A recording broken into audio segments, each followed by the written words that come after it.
Hey everyone, welcome back. So, we will discuss what is the right time to start preparing for NEET. Interesting topic. So, നീറ്റിന് വേണ്ടി prepare ചെയ്യാൻ ഉദ്ദേശിക്കുന്നത് ഇപ്പോൾ 10th കഴിഞ്ഞ് 11th കയറിയ കുട്ടികൾ കുറേ പേര് ഇൻ്റഗ്രേറ്റഡ് ആയിട്ടൊക്കെ പഠിക്കുന്ന കുട്ടികളുണ്ടാവാം, അല്ലെങ്കിൽ ഇപ്പോൾ 11th കഴിഞ്ഞ് 12th കയറിയ കുട്ടികളുണ്ടാവാം, അല്ലെങ്കിൽ 12th കഴിഞ്ഞ് റിപ്പീറ്റ് ചെയ്യാമെന്ന് ആഗ്രഹം തുടങ്ങി റിപ്പീറ്റ് ചെയ്യാനായിട്ട് പോയ കുട്ടികളുണ്ടാവാം, അല്ലെങ്കിൽ ഇപ്പോൾ റിപ്പീറ്റോ സൂപ്പർ റിപ്പീറ്റോ എത്രാമത്തെ വട്ടം റിപ്പീറ്റേഴ്സും ആയിക്കോട്ടെ, നിങ്ങൾക്ക് എല്ലാവർക്കും ഒരേപോലെ ആപ്ലിക്കബിൾ ആയിട്ടുള്ളൊരു വീഡിയോ തന്നെയാണിത്. പക്ഷെ നമുക്കറിയാം റിപ്പീറ്റേഴ്സും 11th 12th കുട്ടികളും ഡിഫറെൻ്റ് ആയിട്ടുള്ള രീതിയിലായിരിക്കും പഠിക്കുന്നത്. അവർക്ക് ഓരോരുത്തർക്കും ടൈമും സ്കെഡ്യൂളും ഡെയിലി അവർ ചെയ്യേണ്ട പ്രവർത്തികളെല്ലാം ഡിഫറെൻ്റ് ആയിരിക്കും. 11th 12th പഠിക്കുന്ന കുട്ടികൾക്ക് റെക്കോർഡ് ഉണ്ടാവും, ചെയ്യാൻ ലാബ് ഉണ്ടാവും, ഇങ്ങനെ പല കാര്യങ്ങളുണ്ടാവും. പക്ഷെ ഞാൻ കാര്യം പറയട്ടെ, ആദ്യം തന്നെ 11th 12th ഇപ്പോൾ പഠിക്കുന്ന കുട്ടികളോട് ഞാനൊരു കാര്യം പറയാം.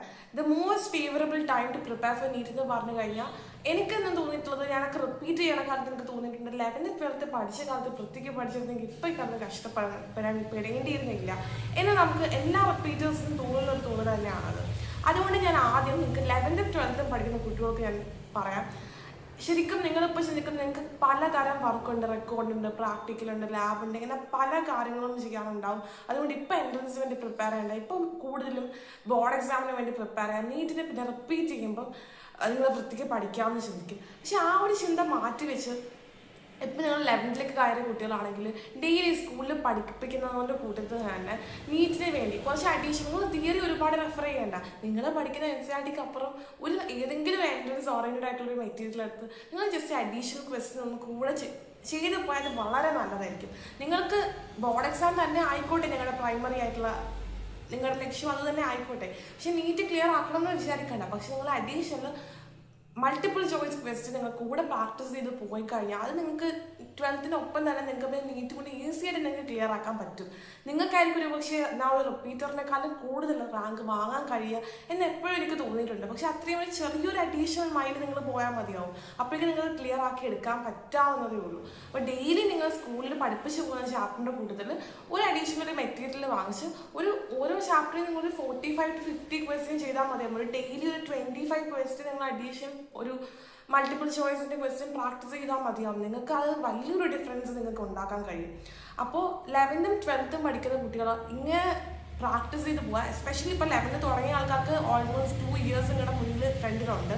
നിങ്ങൾ ഒരുപക്ഷെ എഴുതാൻ പോകുന്നത് 2027 ആയിരിക്കും ഇപ്പോൾ 11th കയറിയ കുട്ടികൾ. ഇനിയിപ്പോൾ 12th കയറിയ കുട്ടികളാണെങ്കിൽ നിങ്ങൾ 11th എന്തായാലും പഠിച്ചിട്ടില്ല, അതിന് ഞാൻ 12th പഠിക്കാനില്ല, ഇനിയിപ്പോൾ റിപ്പീറ്റ് ചെയ്യാൻ പോവാം, അപ്പം എനിക്ക് ക്ലിയർ ആക്കി എടുത്താൽ മതി, അങ്ങനെ ഒരു തോന്നലേ വേണ്ട. ഇപ്പം നിങ്ങൾ 12th തുടങ്ങി, 12th തുടങ്ങണ ഓരോ ചാപ്റ്റേഴ്സും ഇതേപോലെ തന്നെ ഡെയിലി നിങ്ങൾ ഒരു അന്നത് പഠിക്കുന്ന ചാപ്റ്ററിൽ നിന്ന് ഒരു 25 ക്വസ്റ്റ്യൻ അഡീഷണൽ ആയിട്ട് നീറ്റിന് വേണ്ടി നിങ്ങൾ മൾട്ടിപ്പിൾ ചോയ്സ് ചെയ്ത് നോക്കി പ്രാക്ടീസ് ചെയ്ത് പോയാൽ നിങ്ങൾ 12th എല്ലാ ചാപ്റ്ററും നിങ്ങൾക്ക് നീറ്റിന് വേണ്ടി നിങ്ങൾക്ക് തറവായിട്ടുണ്ടാവും. പിന്നെ നിങ്ങൾക്ക് ബോർഡ് എക്സാം കഴിഞ്ഞിട്ട് ഒരു മാസത്തോളം കിട്ടും. അപ്പോൾ നിങ്ങൾ ക്രാഷിന് എന്തെങ്കിലും പോകുമ്പോൾ 11th ടോപ്പിക്ക് കൂടുതൽ ഫോക്കസ് ചെയ്താൽ നിങ്ങൾക്ക് ഫസ്റ്റ് അറ്റംപ്റ്റ് തന്നെ നീറ്റ് ക്ലിയർ ആക്കാൻ പറ്റും. ഇനിയിപ്പോൾ നിങ്ങളുടെ റിപ്പീറ്റർ ആണെങ്കിൽ നിങ്ങൾക്കറിയാം ഒരു റിപ്പീറ്റർ എഴുതാൻ പോണ നീറ്റ് 2026 ആയിരിക്കും. നിങ്ങൾ മനസ്സിലാക്കേണ്ട കാര്യം, ഇനി നിങ്ങളുടെ മുന്നിൽ ഓൾമോസ്റ്റ് 300ഓളം ദിവസങ്ങളുണ്ട്. ഒരുപാട് ടെൻഷൻ അടിക്കാണ്ട് ഒരുപാട് സ്ട്രെസ് ഒന്നും എടുക്കാണ്ട് കൂളായിട്ട് പഠിച്ച് നിങ്ങൾ ആഗ്രഹിക്കുന്ന ഒരു ലെവലിലേക്ക് നിങ്ങൾക്ക് ഉറപ്പായിട്ട് എത്താൻ പറ്റുക തന്നെ ചെയ്യും. സോ ഈ ഒരു ക്വസ്റ്റിൻ്റെ ഉത്തരം, അതായത് best time to start preparing for NEET എന്ന് പറയുന്ന ചോദ്യത്തിൻ്റെ ഉത്തരം അത് ഈ ഒരു മൊമെൻ്റ് ആണെന്നുള്ളതാണ്. ഈ ഒരു മൊമെൻ്റ് തൊട്ട് നിങ്ങൾ ആത്മാർത്ഥമായിട്ട് പഠിച്ചു തുടങ്ങുകയാണെങ്കിൽ നിങ്ങൾക്ക് ഉറപ്പായിട്ടും എല്ലാവർക്കും ഇപ്പോൾ 11th പഠിക്കുന്ന കുട്ടികൾ നീറ്റ് 2027 ആയിരിക്കും എഴുതുക. ഇപ്പോൾ 12th പഠിക്കുന്ന കുട്ടികളും റിപ്പീറ്റേഴ്സും ഈവൻ റിപ്പീറ്റർ ആയിക്കോട്ടെ, സൂപ്പർ റിപ്പീറ്റർ ആയിക്കോട്ടെ, എത്രാമത്തെ വട്ടം റിപ്പീറ്റർ ആയിക്കോട്ടെ, നിങ്ങൾ എഴുതാൻ പോണ നീറ്റ് 2026 ആയിരിക്കും.